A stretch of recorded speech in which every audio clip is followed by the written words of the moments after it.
Dans un entretien accordé à Ouest France publié mercredi soir, Emmanuel Macron se dit frappé par la ressemblance entre la situation actuelle en Europe et celle des années 1930. Je suis frappé par la ressemblance entre le moment que nous vivons et celui de l'entre-deux-guerres, indique le chef de l'État dans des propos tenus en début de semaine en marge d'une visite de l'exposition consacrée à Georges Clemenceau au Panthéon.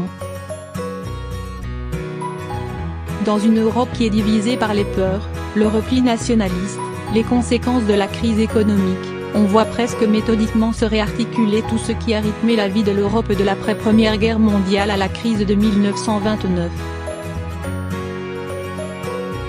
Il faut l'avoir en tête, être lucide, savoir comment on y résiste. Emmanuel Macron. Comprendre les leçons de l'histoire.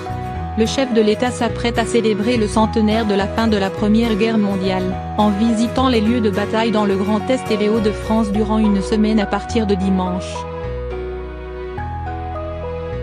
Suivront la cérémonie du 11 novembre à l'Arc de Triomphe en présence d'une centaine de dirigeants du monde entier, puis le premier forum de la paix à la Villette. Au cours de ces rendez-vous, Emmanuel Macron indique qu'il ne veut pas simplement regarder l'histoire. Je veux rendre hommage et essayer de comprendre les leçons de cette histoire. C'est un message de célébration, de mémoire et d'avenir.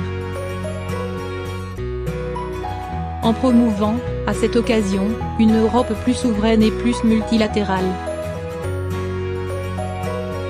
L'Europe est face à un risque, celui de se démembrer par la lèpre nationaliste et d'être bousculée par des puissances extérieures.